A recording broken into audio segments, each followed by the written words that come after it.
media. Saya selaku moderator akan membacakan rangkaian acara pada siang hari ini. Acara pertama adalah pembukaan, acara kedua presentasi seminar proposal, dilanjutkan dengan sesi tanya jawab dan diakhiri dengan sesi penutup. Untuk membuka acara ini, marilah kita berdoa sesuai agama dan kepercayaan masing-masing. Berdoa dipersilahkan.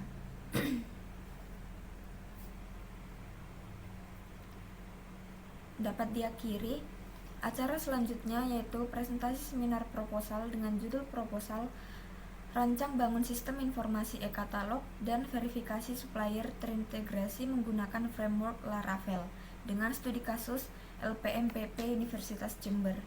Dengan waktu presentasi selama maksimal 15 menit, kepada Saudara Muhammad Ridwan Masikur dipersilahkan.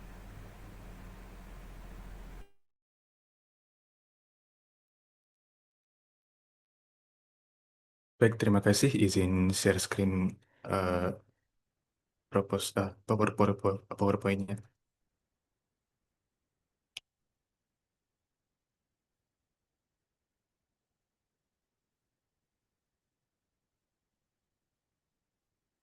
Apakah sudah kelihatan?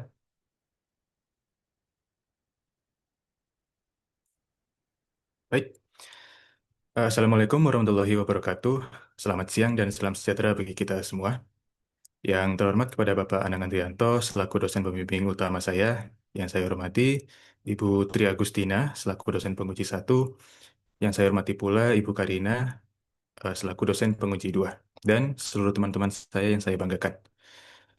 Perkenalkan, nama saya Muhammad Ridwan Mashkur dari Program Studi Teknologi Informasi dengan NIM 2124 1010 2044.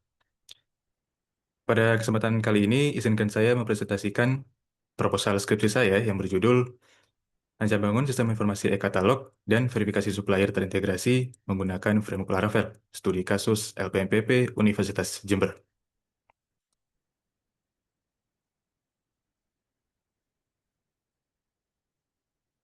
Baik, latar belakang ini institusi LPMPP Universitas Jember rutin melakukan berbagai pengadaan barang dan jasa. Nah, maka dari itu pengadaan ini berawal dari usulan dari berbagai unit kerja seperti fakultas maupun biro di lingkungan universitas.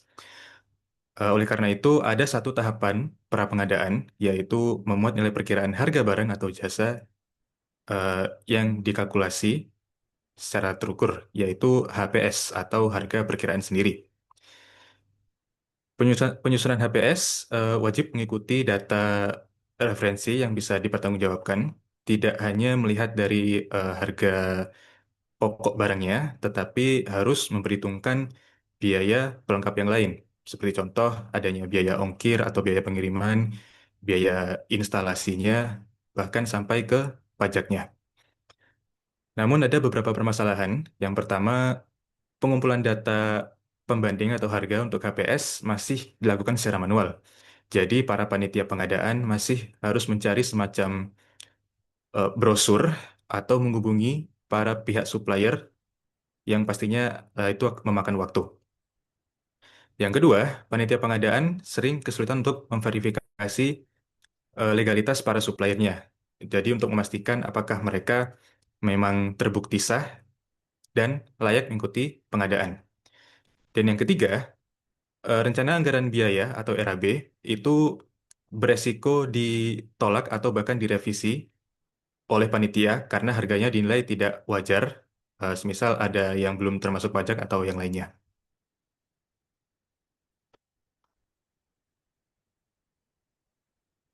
Dari permasalahan tadi, penelitian ini difokuskan ke satu rumusan masalah utama, bagaimana hasil penerapan framework Laravel untuk pengembangan sistem informasi e-katalog. Dengan rumusan ini, maka tujuan dari penelitian ini adalah untuk mengetahui hasil penerapan framework Laravel dalam memecahkan masalah pra pengadaan. Penelitian ini juga ada tiga manfaat utama yang bisa didapatkan. Yang pertama bagi LPMPP Universitas Jember atau instansi, jadi panitia tidak perlu mencari secara manual karena penetapan HPS bisa dilakukan menggunakan data referensi harga dari supplier.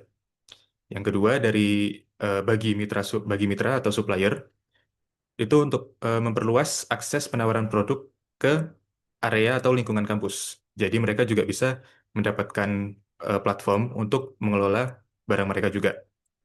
Dan bagi peneliti, sebagai sarana implementasi teori yang telah dipelajari, sekaligus mengukur keberhasilan framework Laravel untuk membuat sistem prapengadaan.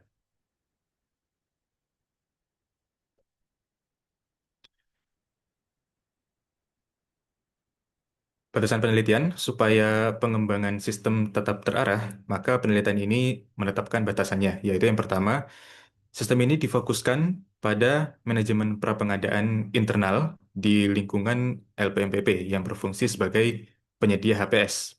Yang kedua, aplikasi murni dikembangkan dalam bentuk berbasis web, aplikasi berbasis web. Ketiga, pemberian hak akses ke dalam 5 aktor yang berbeda, yaitu ada admin, supplier, verifikator, pimpinan, dan operator fakultas. Masing-masing aktor di sini memiliki batasan wewenang dan menu yang bisa dikelola. Keempat, sistem ini dikembangkan menggunakan metode SDLC Extreme Programming atau XP. Kelima, teknologi pengembangan menggunakan framework Laravel. Keenam, penguji sistem dilakukan dengan metode black box testing yang difokuskan pada fungsi sistemnya.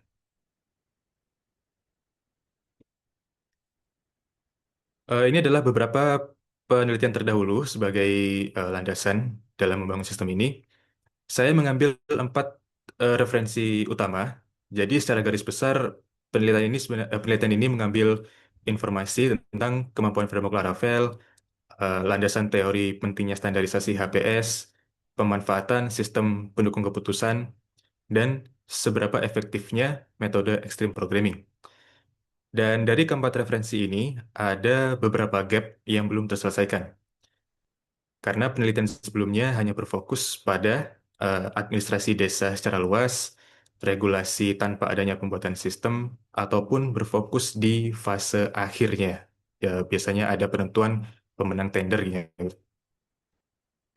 Oleh karena itu, sistem prapengadaan untuk LPMPP untuk mengisi gap ini dengan menggabungkan framework Laravel dan metode extreme programming supaya bisa menangani manajemen HPS dan melakukan validasi beberapa legalitas supplier di satu platform.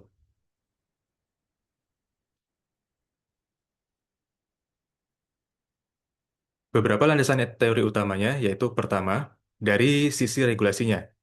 Jadi penelitian ini menggunakan Peraturan Presiden atau Perpres nomor 16 tahun 2018 sebagai acuan pra pengadaan untuk menyusun HPS-nya.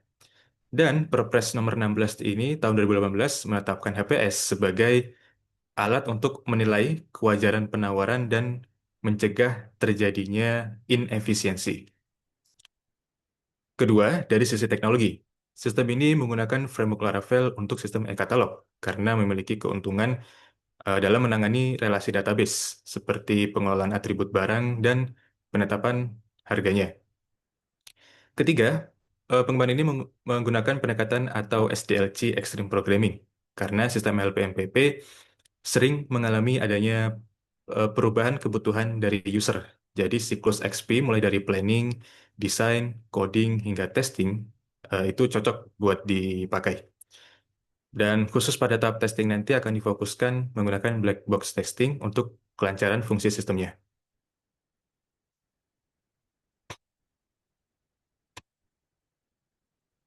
Metodologi penelitian, perancangan sistem ini dilaksanakan dengan mengambil studi kasus atau tempat di LPMPP, Universitas Jember, dan metode pengembangan yang digunakan adalah metode EXP, XP.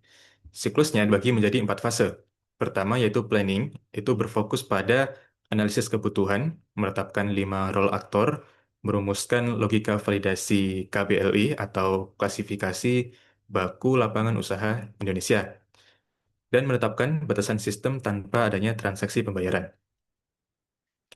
Fase kedua yaitu desain, mendesain arsitektur menggunakan use case, activity diagram, ERD atau Entity Relationship Diagram, dan perancangan UI UX.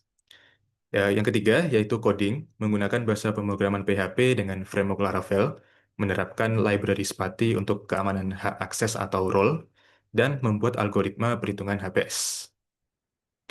Fase keempat yaitu testing.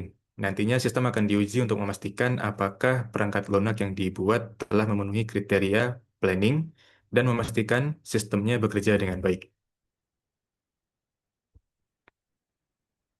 Untuk keluaran yang akan dihasilkan penelitian ini yaitu pertama berupa skripsi untuk menyelesaikan tugas akhir dan kedua untuk aplikasi sistem informasi katalog dan verifikasi supplier berbasis web yang akan menjadi solusi untuk memfasilitasi kebutuhan pra pengadaan. Baik, sekian presentasi proposal skripsi saya dan mohon maaf apabila ada kesalahan kata. Saya akhiri. Wassalamualaikum warahmatullahi wabarakatuh. Saya kembalikan ke moderator. Baik, disampaikan terima kasih kepada Saudara Muhammad Ridwan Masyikur atas presentasinya. Acara selanjutnya adalah sesi tanya jawab. Sesi tanya jawab pertama diberikan kepada seluruh audiens yang telah hadir. Kepada audiens yang ingin bertanya dipersilahkan.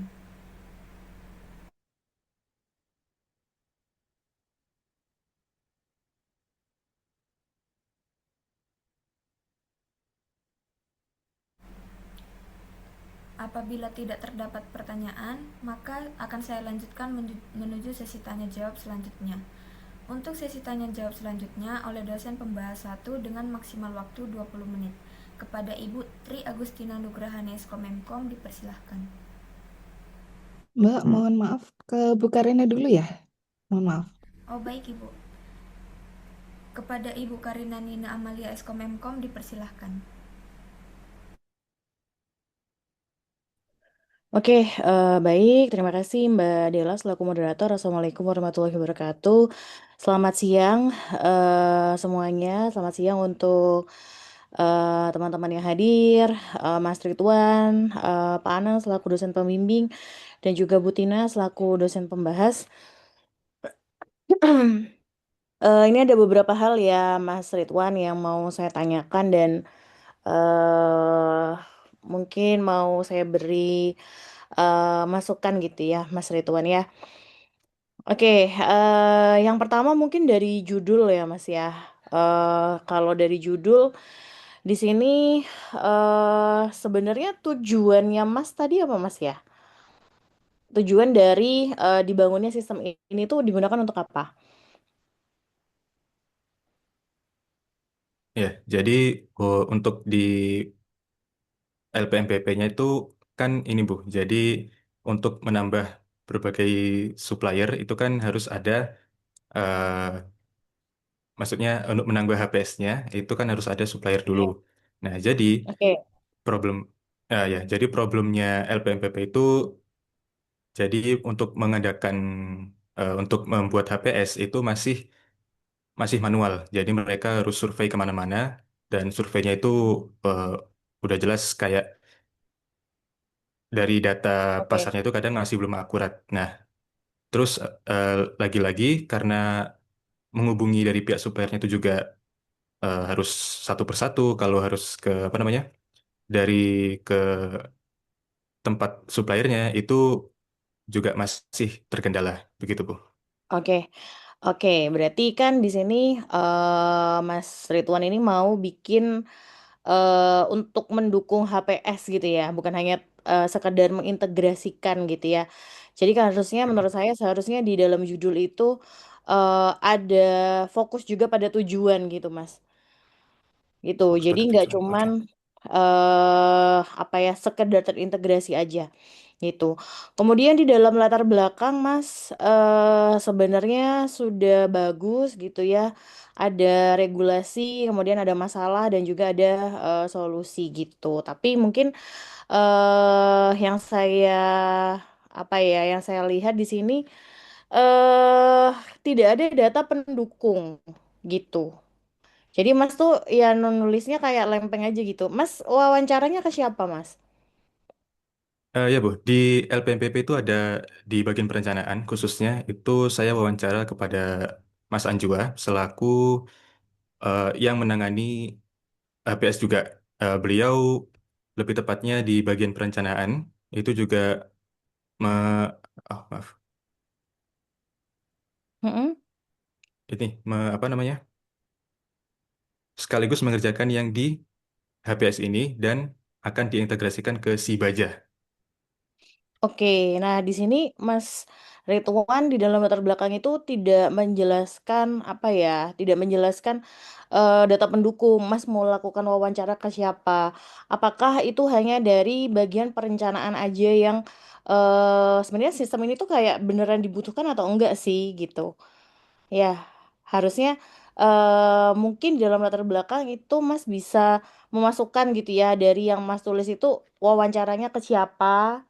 Kemudian mungkin boleh melakukan wawancara lagi ke bagian lain gitu kan. Pasti kan ada struktur organisasinya ya Mas ya. Nah, apakah ternyata malah tidak hanya di bagian perencanaan aja, misalnya di pimpinannya gitu. Apakah memang saat ini regulasinya atau prosesnya sudah baik atau belum kayak gitu.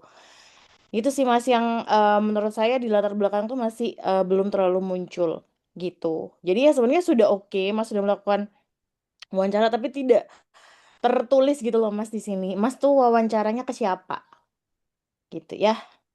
Baik, Bang. Kemudian sama misalnya ada kata-kata kayak gini Mas. Namun realita di lapangan menunjukkan gitu. Menurut saya itu kurang kuat Mas. Jadi harusnya Mas menuliskannya namun apa ya? Berdasarkan observasi dari LPPM proses penyusunan ini seperti apa gitu. Sehingga karena ada proses manual survei ini sehingga menyebabkan keterlambatan berapa hari itu gitu. Jadi masalahnya itu harusnya jelas gitu Mas Ridwan. Gitu ya. Kemudian saya juga masih belum melihat adanya research gap Mas. Gitu. Jadi di situ kan Mas menuliskan ada penelitian sebelumnya itu fokus di sistem desa ya Mas ya. Ya Bu, itu yang Dan di, eh, bentar saya lihat mm, lagi di, iya yang judulnya ini Bu. Karena yang saya ambil itu frameworknya aja dan administrasinya itu ke desa secara umum, secara keseluruhan, tapi tidak ke kayak contoh di universitas kan ke bagian LPMPP-nya. Nah itu ke betul, desanya itu secara betul. umum gitu.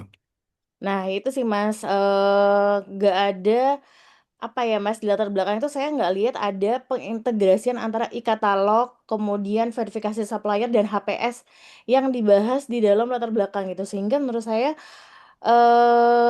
resource gap-nya itu nggak muncul gitu dan juga nggak ada data kuantitatifnya yang tadi saya bilang ya Mas ya kurang apa di mana namanya di LP MPP itu sekarang masalahnya apa? Keterlambatannya apa? Apakah memang sebenarnya nggak usah pakai sistem itu nggak apa-apa gitu loh. Terus kan kalau misalnya nggak apa-apa kan kayak akhirnya ngapain Mas bikin sistem ini gitu. Jadi harusnya di latar belakang tuh muncul masalah urgensi sehingga Mas mau menyelesaikan ini gitu ya. Ya, siap Bu, terima kasih. Baik, kemudian yang kedua Mas ya, saya ke rumusan masalah ya.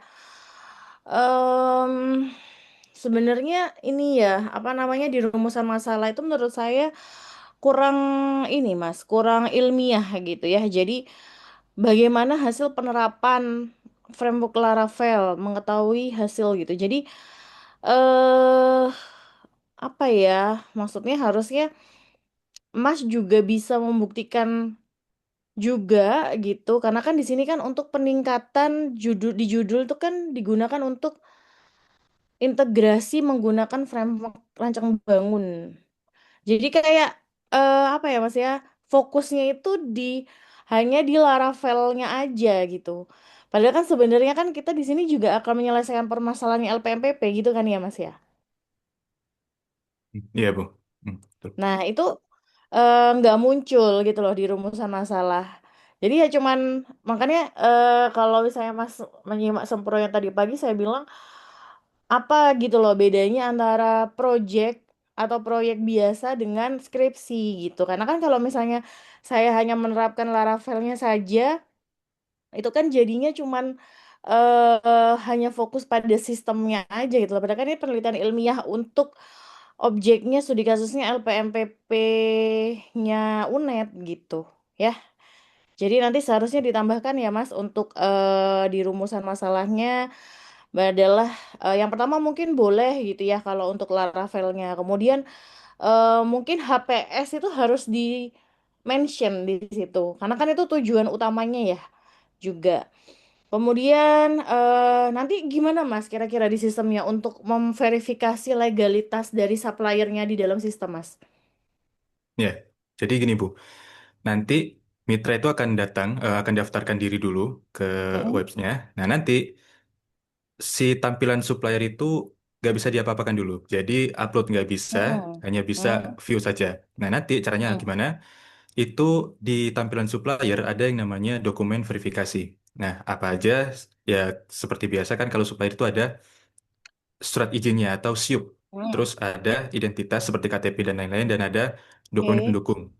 Semisal oke, nanti suppliernya sudah upload semua, sudah upload semua, itu jangan asal diverifikasi dulu sama verifikator. Nah, verifikator itu masih menahan karena harus eh, melihat dokumennya itu secara fisik. Jadi saya sediakan kotak kotak pesan untuk memberikan pesan kepada supplier, dari verifikator ke supplier, harap Mm. datang ke LPMPP supaya bisa terverifikasi dengan membawa dokumen ini.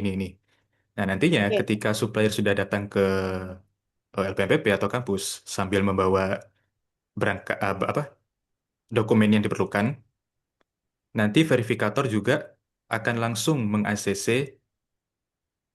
si pihak supplier di tempat. oke, Meskipun eh, lagi-lagi ya karena mungkin meskipun sudah online tapi tetap harus membawakan berkas oke, offline-nya, berkas oke, dokumen resminya, begitu. oke. Cukup Mas.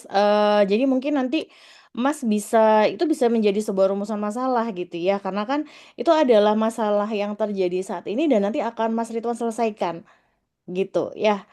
Jadi seharusnya malah menurut saya nanti Mas Ridwan bisa menggambarkan sebelumnya di sana itu seperti apa gitu ya. Kemudian pada saat nanti sistemnya ini ada itu seperti apa gitu. Jadi ya memang untuk Laravel kan sebenarnya framework gitu ya Mas ya. Cuman seharusnya Mas juga memandang dari objeknya juga gitu ya untuk di rumusan masalah gitu.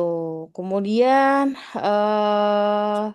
tinjauan pustaka, Mas. Nah, tinjauan pustakanya ini menurut saya agak kurang ya, Mas ya. Jadi tinjauan pustakanya ini kan ada 4 ya, Mas ya. Pinjam pustaka. Nah, Eh, yang ini Bu ya. iya. Oh, Ini ini. betul tadi, Mas. Oke. Ada 4 ya. Kalau menurut saya, apa ya, harusnya di dalam tinjauan pustaka ini Sinta berapa, Mas, semuanya? Kalau yang belum saya ini ya. Kalau yang ini implementasi Hah? informasi desa ini Hah? pakai kuartal Bu. Ini Q3 Oke, Q untuk berapa? penetapan Oke. HPS ini Hmm. Sinta 3. Keputusan pemenang eh, procurement ini Q2 juga. Yang metode action programming itu Sinta 2. Oke, jadi mungkin nanti bisa Mas Ridwan tambahkan ya. Kalau menurut saya di situ kan yang nomor satu kan perancangan Laravel untuk perancangan sistem informasi desa. Kemudian HPS e-purchase ya. Kemudian e-procurement gitu. Nah mungkin apa namanya e-katalog, e-katalognya juga nggak ada ya Mas ya. Maksudnya kayak mungkin bisa sebenarnya ini sudah cukup ya. Karena saya nggak tahu tadi untuk apa namanya untuk jurnalnya itu seperti apa. Karena cuman ada apa namanya rangkumannya saja gitu. Tapi menurut saya mungkin akan lebih baik kalau misalnya ditambahi seperti ada e-katalog, kemudian procurement ya. eh dan apa ya tadi DSS ya, DSS harga gitu. Mungkin bisa ditambahkan lagi akan lebih baik gitu. Kemudian untuk landasan teori yang di bawahnya, Mas, menurut saya juga agak kurang ya, Mas ya. Landasan teorinya itu kayak cuman satu bab aja gitu. Ya, kayak dicampur gitu ya Mas ya. Harusnya di dalam landasan teori menurut saya adalah yang pertama adalah konsep e-procurementnya karena Mas di sini melakukan pengadaan gitu ya. Kemudian e-katalog mungkin, kemudian DSS dan juga HPS-nya itu harusnya muncul di landasan teori gitu. Jadi nggak cuman framework Laravel dan extreme programming gitu ya. Mungkin ya itu tadi sih ya Mas Ridwan, konsen untuk cuman ke sistemnya saja gitu ya yang ditulis ya gitu. Iya, Sedangkan Bu. karena ini adalah skripsi seharusnya ya namanya kita penelitian ya semua gitu ya harus mencampur dengan tinjauan pustaka dan jadinya nggak ada kurang untuk teori intinya seperti apa gitu. Kemudian di sini metodologi Mas. Nah, ini metodologi. Nah, metodologinya nggak ada gambarnya ya Mas ya. Nggak ada alurnya eh untuk penggambarannya Mas. Sedangkan kalau misalnya saya ngomong metodologi penelitiannya Mas, dia hanya di 4 fase ini. Satu, harus Mas gambar. Yang kedua, pada saat Mas menuliskan fasenya planning, design, coding, dan testing, itu bukan metodologi penelitian, tapi metodologi untuk membuat sistem. Gitu ya. Iya, Sepakat Bu. ya Mas ya? Baik, baik, sepakat. Gitu. Jadi eh XP itu eh bukan metodologi penelitian, Mas. Dia tuh metode pengembangan sistemnya, gitu. Jadi harus dibedakan ya. Kalau metode penelitian ya harusnya ada research development-nya. Gimana Mas membuat apa namanya? Membuat sistemnya atau membuat fiturnya tuh caranya gimana? Itu harusnya masuk ke dalam metodologi penelitian. Gitu ya. Kemudian untuk testingnya menggunakan apa, Mas? Black box testing, Bu. Nah, itu sih kalau saran saya seharusnya tidak hanya black box ya. Nanti mungkin Mas bisa coba cari akan lebih baik lagi dengan metode gitu ya, Mas. Ya, misalnya usability testing atau user acceptance gitu ya. SUS Oke. atau UAT gitu nanti coba Mas cek, saya rasa itu akan mendukung atau bisa menambah nilai Mas Ridwan untuk jadi lebih bagus lagi gitu ya. Kemudian terakhir ya pertanyaan dari saya Mas, kenapa apa namanya, gimana nanti caranya Mas Ridwan ini mencegah supplier itu curang atau bagaimana caranya nanti Mas itu bikin sistem ini tuh eh tidak memanipulasi harga, Mas? Em, itu tergantung dari nanti, eh, kan ini bukan sudah ada namanya dokumen perizinan, SIUP tadi. Itu kan harusnya sudah masuk ke secara resmi ke pemerintahan. Eh, untuk apa?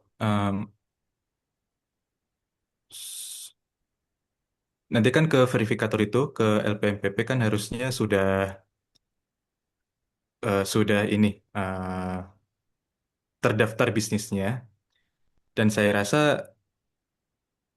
kalau ingin mengupload harga itu kan Mm-mm. nanti ditahan dulu sama verifikator. Apakah sudah termasuk harga wajar atau belum? Nah, Oke, kalau misal tidak wajar, baru harga itu tidak akan di ACC lagi. Maksudnya kan nanti oke, verifikator juga ada ada dua validasi stepnya, ya. Oke, ada validasi lagi. Hmm. oke.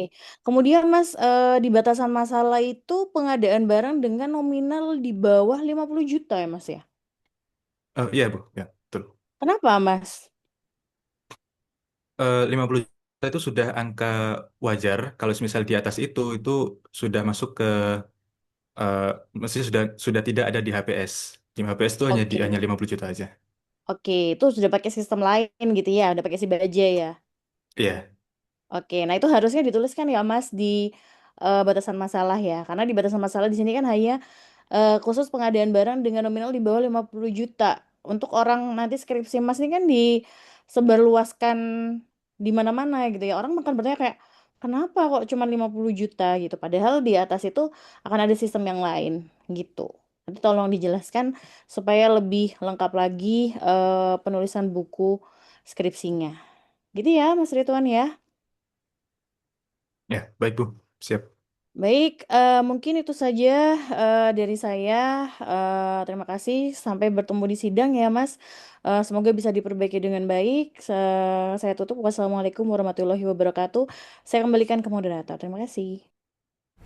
Baik, disampaikan terima kasih kepada Ibu Karina Nina Malia Eskomemkom atas sesi tanya jawabnya. Sebelum memasuki sesi tanya jawab selanjutnya, saya ingatkan kembali kepada seluruh audiens yang telah hadir untuk mengisi presensi pada link yang telah di-share di kolom chat Zoom. Untuk sesi tanya jawab selanjutnya oleh dosen pembahas dengan maksimal waktu 20 menit kepada Ibu Tri Agustina Nugrahani Eskomemkom dipersilahkan. Baik, terima kasih. Selamat siang Pak Anang, Bu Karina, Mas Ridwan, Mbak Dela, dan teman-teman semua. eh Mas Ridwan, ini kan tentang e-katalog dan verifikasi supplier gitu ya. Nah, berarti, bentar, mana tadi ya?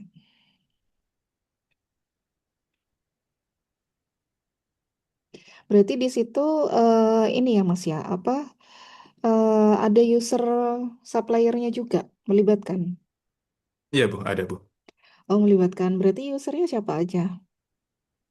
Itu ada 5. Yang pertama ada Hmm. admin, lalu ada verifikator, supplier, operator Mm-mm. fakultas, sama pimpinan. Sama pimpinan. Yang memverifikasi siapa berarti? Ada 2, verifikator sama admin. Semisal verifikator mungkin ada kendala, bisa digantikan ke Mm-mm. adminnya. Oh gitu. Oke, berarti 2 yang bisa pegang verifikasi. Nah, terus eh apa?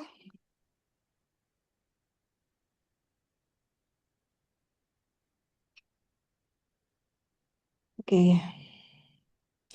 Terus Mas, kalau di rumusan masalah saya baca, jadi di sini yang akan dibahas adalah bagaimana hasil penerapan framework Laravel untuk pengembangan sistem informasi e-katalog gitu ya.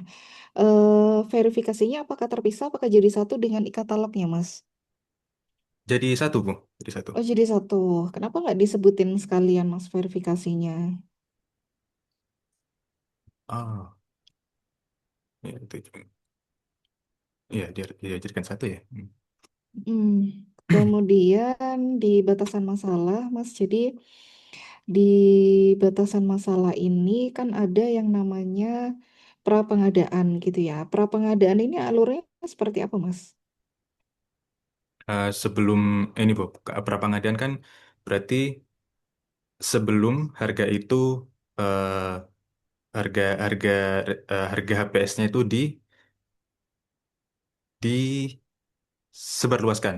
Nah, maka dari itu dengan adanya verifikator tadi itu masih menahan harganya dulu. Nah, supaya nanti bisa langsung muncul di interface websitenya. Interface website-nya. Oke. Terus gimana caranya menentukan harganya tadi, Mas? Itu tergantung sama suppliernya, suppliernya juga, Bu. Semisal supplier sudah eh, barangnya itu mungkin menyediakan entah itu elektronik seperti televisi atau AC. Nah, itu juga dimasukkan juga harga instalasinya, harga wajib Hmm. pajaknya, sama harga barangnya. Nah, supaya HPS itu juga terpampang harga yang berarti sudah dibayar untuk, maksudnya harga yang muncul itu untuk semuanya, untuk semua harga barang sekaligus harga extensionnya. Begitu, Bu. Oke, itu berarti masuk di pra pengadaan gitu ya. Terus kalau Ya. logika persetujuan, gimana maksudnya? Logika persetujuan itu nanti semisal sudah eh, kan kan supplier itu sudah mengupload harganya. Nah, nanti harga sama barang itu masih ditahan. Ditahan dalam artian masih belum di ACC juga sama si verifikator. Hmm. Nanti verifikator sama khususnya tim pengadaan itu melihat dulu apakah harga ini sudah wajar, apakah harga ini termasuk masuk akal. Ya berarti kalau misal sudah, itu baru dipublish. Kalau misal belum, itu dipertimbangkan lagi apakah nanti menghubungi suppliernya untuk di apa ya, dihitung lagi untuk harganya. Begitu, Bu. Oke, berarti nanti Mas coba buatkan flowchartnya ya, karena saya tadi ngelihatnya ini kayak jalannya kayak algoritma gitu ya, cuman ini mungkin logika jalannya sistemnya aja, cuman buatkan flowchartnya ya, jadi bisa kelihatan ini logikanya seperti apa, jalannya seperti apa, gitu ya. Ya, siap, Bu. Terima kasih. Kemudian setujuan. Nah, tahapan penelitiannya nggak ada ya Mas ya. Jadi nanti bisa digambarkan. Biasanya tahapan penelitian Mas mulai dari analisis ya, identifikasi ya, kemudian kalau ada wawancara ya wawancara gitu. Jadi Mas bikin tahapan penelitiannya, bagannya ya seperti itu. Kalau bingung coba lihat punya teman-temannya kakak tingkatnya. Ataupun di jurnal-jurnal itu kan ada tahapan-tahapan penelitian yang seperti apa gitu ya. Kemudian, nah ini Mas halaman 12. Pembuatan algoritma inti. Algoritma apa Mas yang dipakai? Eh,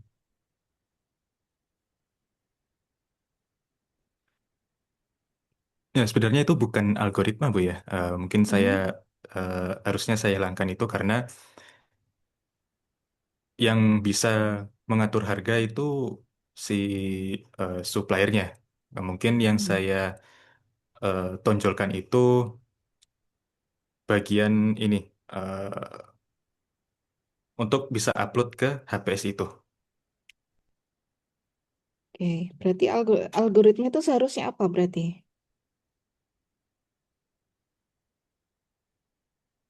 Algoritma.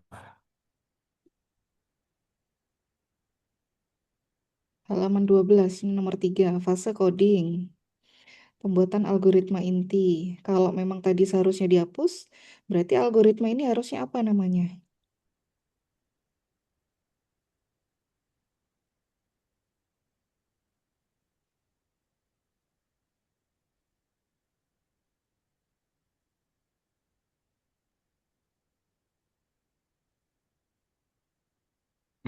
Algoritma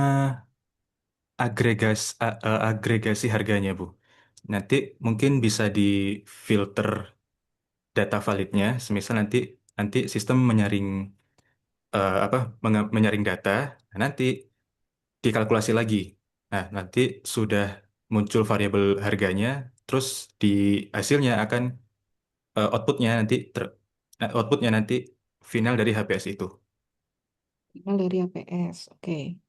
Sebenarnya saya belum ini sih Mas sama penjelasannya. Cuman mungkin nanti Mas buatkan bagan gitu ya atau flowchart alurnya gitu ya. Kalau misal memang algoritma itu bukan algoritma gitu ya. Jadi Mas bisa menjelaskan lewat gambar gitu. Tadi saya pikir itu algoritma berarti ada metode ataupun cara ataupun rumus baru lagi nih untuk yang ada di dalam implementasi coding gitu.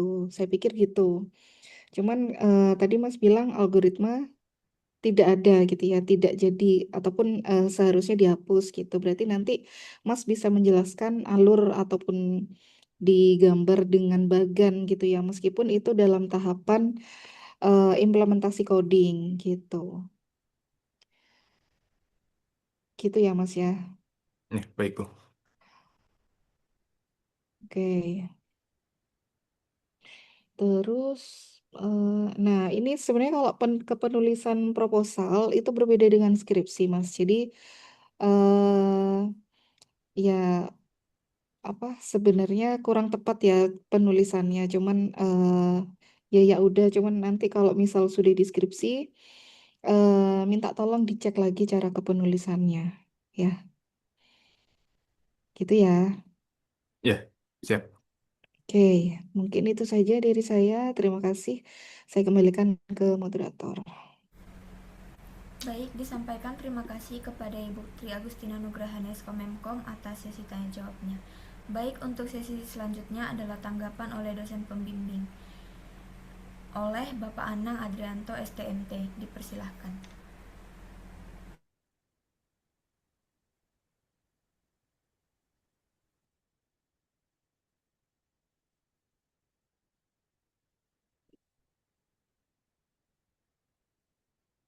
Oke, makasih moderator atas kesempatan yang diberikan. Makasih Bu Tina sama Bu Karina.